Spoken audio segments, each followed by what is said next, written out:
Tonight on Currents News, it may be different this year, but nothing will stand in the way of the holiest holiday for Christians.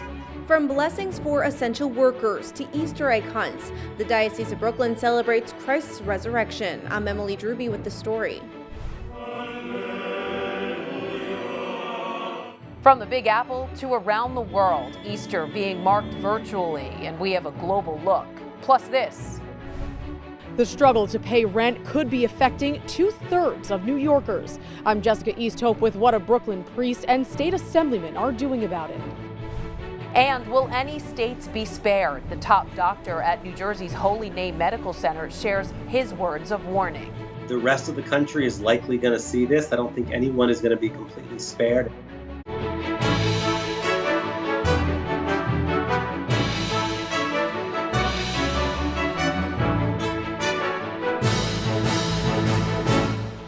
Good evening, I'm Christine Persichetti. Easter Sunday in the middle of a pandemic. Many churches in the Diocese of Brooklyn had thousands watching their live stream masses celebrating the resurrection of Jesus Christ. Currents News' Emily Drewby has the story from Brooklyn.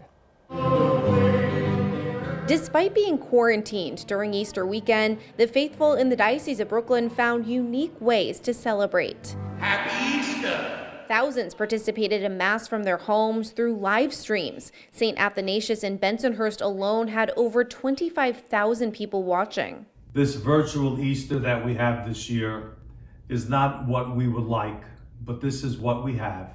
Let's make the best of it. Let's make this the best Easter we've ever had. Bishop Nicholas DiMarzio released a special Easter video message explaining there's resurrection experiences all around us, including in the good work of the first responders fighting against COVID-19. God bless you. Happy Easter. Some priests are taking that message to heart, giving back to those heroic workers, including Monsignor David Casado and Father Vincentius Doe, who greeted and blessed healthcare workers during a shift change at Maimonides Medical Center in Brooklyn. So we ask you, Father. While Father Joseph Jude Gannon was present for the 103rd Precinct's roll call on Easter morning, sending them off with a special message and prayer. You're living your vocation. You're serving and protecting. And so we need to pray that guardian angels protect you. Parishioners didn't let social distancing stop them from celebrating every day of Easter weekend. On Good Friday, St. Sebastian's choir joined in virtually singing Via Dolorosa, named for the path Jesus walked through Jerusalem to his crucifixion. Still being able to participate in some way that was special. On Saturday, St. Mel's Catholic Academy had an Easter parade. On Easter Sunday, Our Lady of the Blessed Sacrament Catholic Academy had a safe Easter egg hunt where students put paper eggs on their homes and walked around the neighborhood to spot other homes who did the same. Also on Easter Sunday, Brianne Racca, her mom and sister of St. Finbar's, drove around to greet fellow parishioners. Even if we're not able to spend time together, even just the face-to-face being somewhat in each other's presence is good. The tenacity of the Diocese of Brooklyn proving that faith, love, and respect can still flourish in quarantine. Emily Drewby, Currents News.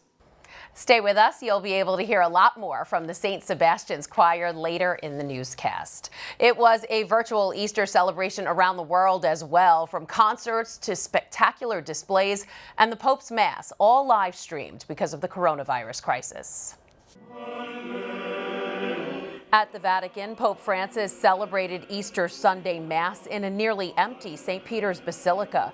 During the live-streamed service, the Holy Father remembered the coronavirus patients and their families, thanked healthcare workers, and asked governments to put differences aside and act as a team, giving priority to the interest of the sick. Pure le sanzioni internazionali che inibiscono la possibilità dei paesi che ne sono destinatari di fornire adeguato sostegno ai propri cittadini. In Turin, a special online viewing of a holy relic as Christians around the world struggled to celebrate Easter amid the coronavirus pandemic at home. The Shroud of Turin was on digital display on Holy Saturday. It is considered by many to be the burial cloth of Jesus Christ. Amazing grace. In Milan, famed Italian opera singer Andrea Bocelli performed Amazing Grace outside the city's iconic Duomo. The brilliant tenor also moved inside the cathedral for a concert that was live streamed to fans across the world. In Mexico, it was a very strange Resurrection Sunday, one of the country's most important religious holidays. All of the churches in Mexico City were closed on a day in which they're typically full of parishioners.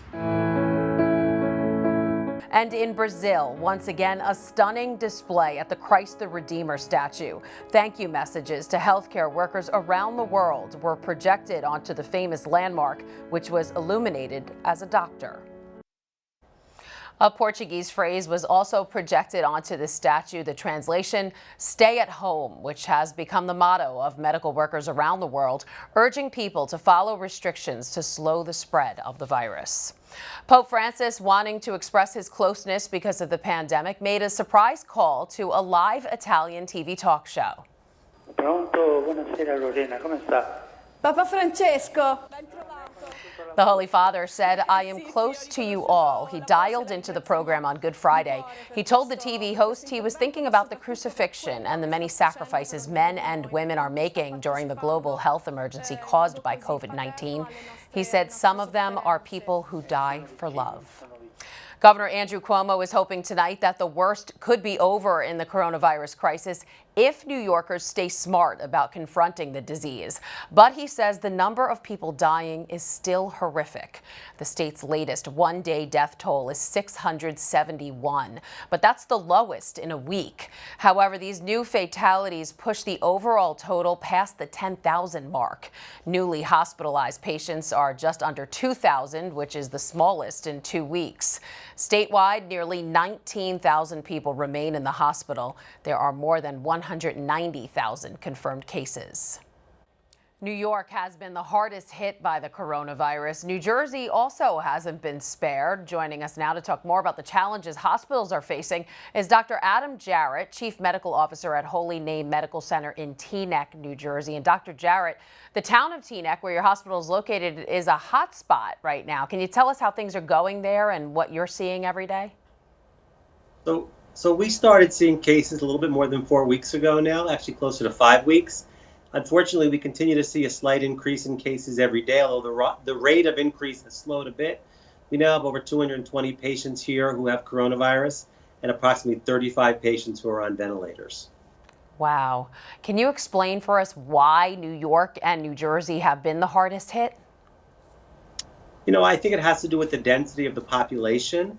I think that the rest of the country is likely going to see this. I don't think anyone is going to be completely spared. Any location is going to be completely spared. And I think that because New York is such a international location, it probably saw the first cases that were seen in the Northeast. And then because of the density of the population and how close people are to each other just in day-to-day life, the infection spread relatively rapidly. We think our first cases in Teaneck were related to the outbreak that occurred in Westchester County and some connections between the community in Teaneck and that community in Westchester County. Right. And, you know, a lack of supplies has been a problem at many hospitals across the tri-state region. Here in New York, hospitalizations, although still high, are down right now. Is it the same case there in New Jersey? And how are the supplies at Holy Name Medical Center? So we've been able to stay ahead of the curve with supplies, fortunately, and we've been very lucky to do that. Our materials people have really been on top of this, and we've been preparing for this outbreak since January, February. So we've been able to stay ahead of the curve, but it hasn't been easy. It has not been easy. Yeah. We've really relied on our materials people and the support of the community. In terms of cases being down, we're not down, but we're not up as high as we were. And in other words, we continue to see more cases every day, but the rate of increase has slowed a bit. We are cautiously optimistic that maybe we're beginning to see that plateau, but we don't want to get too far ahead of ourselves, and so we're just taking it day to day. Right. And now how are your employees doing? I'm sure their health is a big concern, but aside from their physical health, do you worry about their mental health?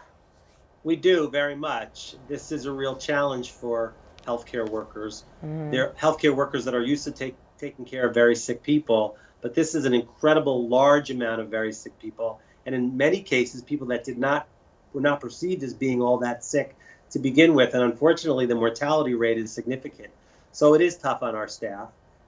We have made available for our staff psychologists and social workers and psychiatrists for those staff members who feel like they need to talk to someone. But because we feel like we're a bit of a family here, I think that family culture that is at Holy Name Medical Center, it really helps our staff continue to put their heads down and just do what they need to do, which is to take care of the population we serve.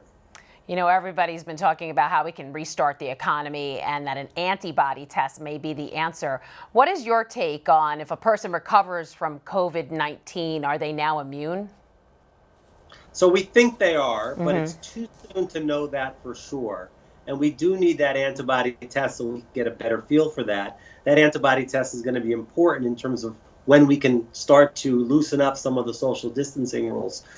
But I do believe that, like many of the experts believe, that it's likely that if you do have a significant infection, you likely have at least 1 year of immunity and maybe even lifelong immunity.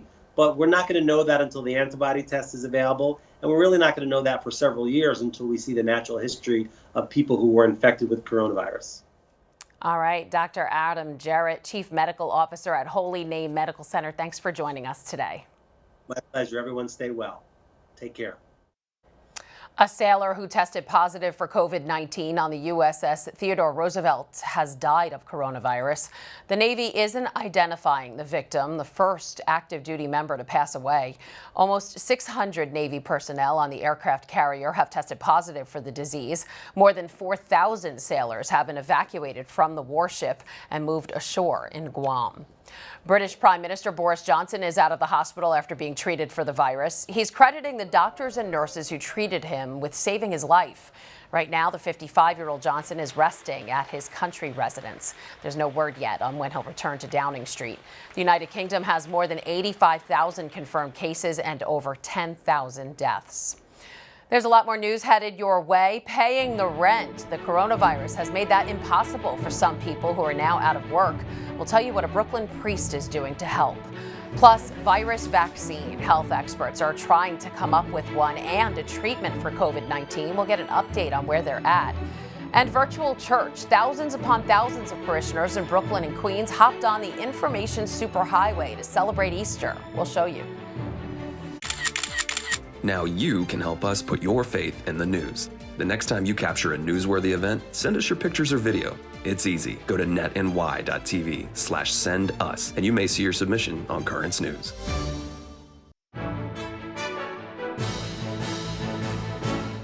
The coronavirus crisis is changing all our lives in ways large and small. In addition to the terrible health consequences, jobs are disappearing at an astonishing rate, and that's making it hard for many New Yorkers to pay their rents. Currents News' Jessica Easthope reports on what a Brooklyn priest and a longtime housing advocate are doing about it.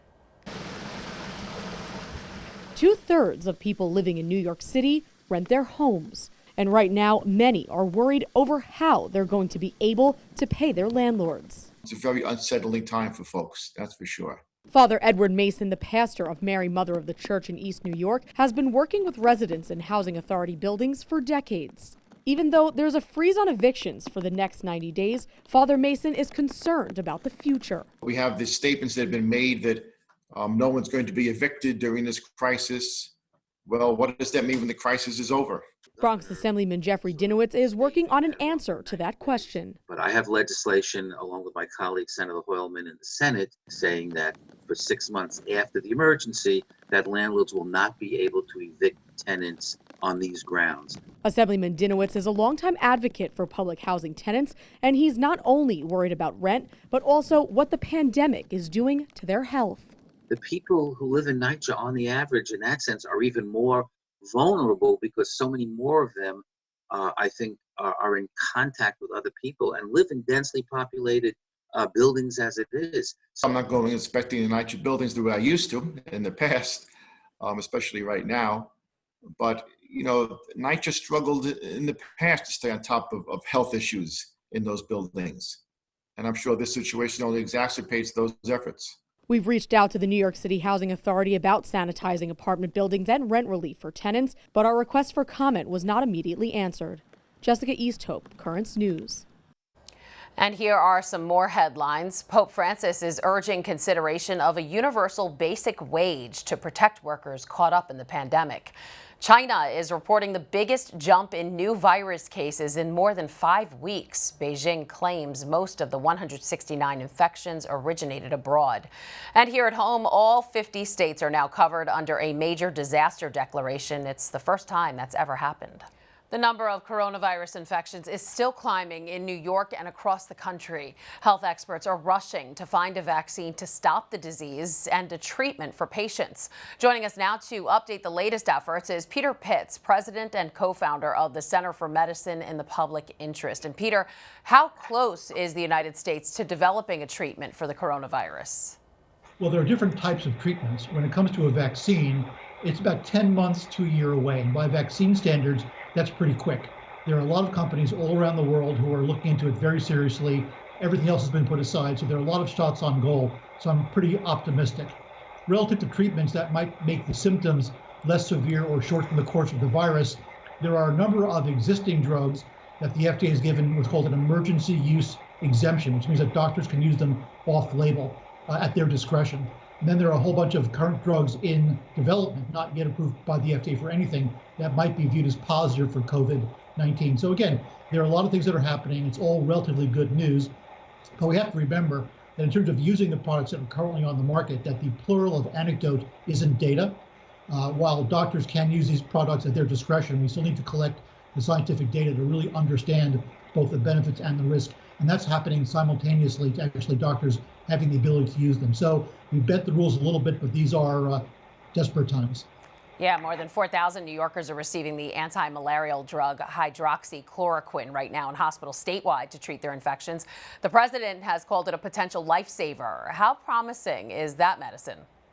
Well, let's separate the hype from the facts here. Clearly, again, there are anecdotes that chloroquine has helped a lot of patients, and that's certainly promising. It is not a cure. What it does is it ameliorates the symptoms and shortens the course of the virus, which means that it's most important for people at the highest risk. Older people, people with underlying conditions, people in the hospital. If you just have the virus, generally speaking, a doctor's going to tell you to stay home, drink plenty of liquids, get lots of rest, and some tender loving care if that's available to you. Chloroquine is not for you. So people shouldn't be demanding it if they don't need it. People certainly shouldn't be hoarding it.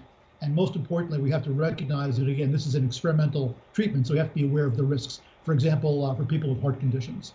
Sure. What are some other treatments being looked at that could be successful in getting sick people well?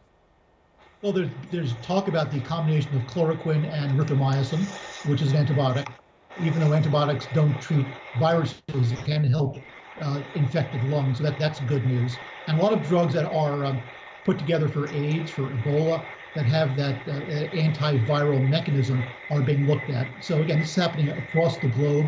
Governments and pharmaceutical companies and academicians and universities are all working together. It's a good example of what the human race can get done when we put everything else aside for the common good. Now, you served as a high-ranking official at the Food and Drug Administration. How has drug testing changed since this outbreak? Are things moving faster because of the emergency? They're definitely moving faster, not just for drugs and vaccines, but also for devices, testing devices, both for the disease and blood tests that can determine whether or not you've got the antibodies which show that you've already had the disease. And that's incredibly important because we want to, not only do we want to measure who's got the disease or who's healthy, but we need to know who's already had the disease, because that's going to be a huge number of people very soon. And those people can go back to work. We want to make sure, especially if you're a healthcare professional, doctor, nurse, hospital technician, police officer, firefighter, or even somebody that's stocking supermarket shelves. Understanding if you've already had the disease puts you in a whole different category of safety and confidence.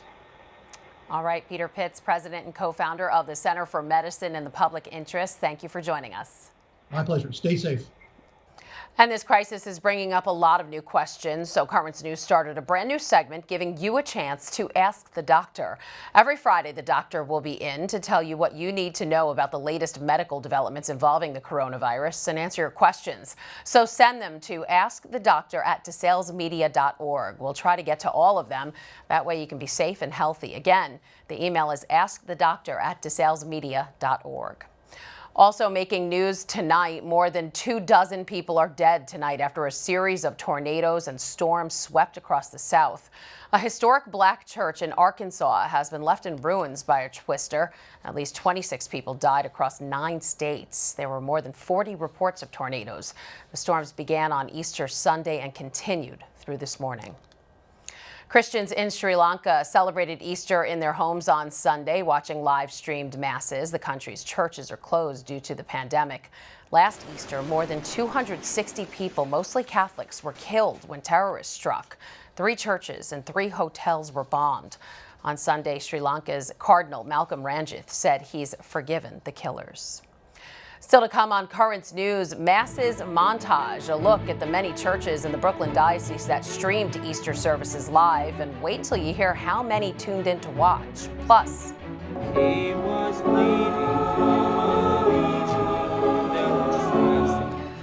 Quarantine Choir. They may be separated, but they united their voices in song. We'll listen in to this Queens Parish Choir. Do you have a story idea or want to share a tip? Email us at newstips@desalesmedia.org or call our 24-hour number 718-517-3122. We'll be right back.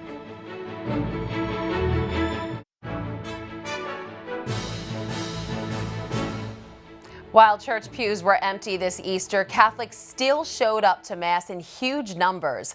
Tens of thousands tuned in online, like at St. Athanasius in Bensonhurst, which got about 26,000 views for Easter Sunday Mass. Here are just a few of those joyous celebrations.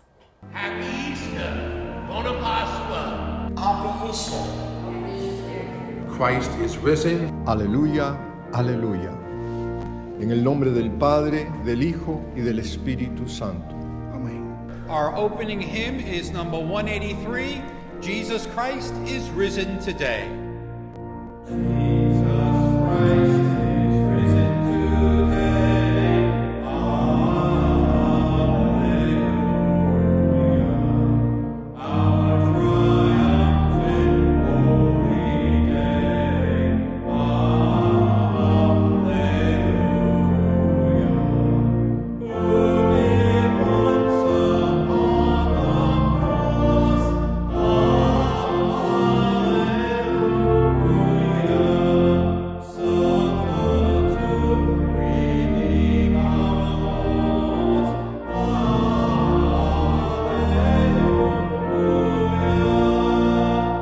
And that is Currents News. I'm Christine Persichetti. Thank you for joining us because we are putting your faith in the news.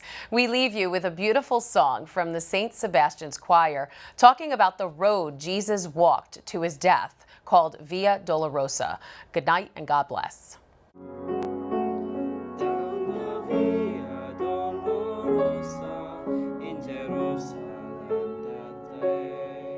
The soldiers tried to clear the narrow street, but the crowd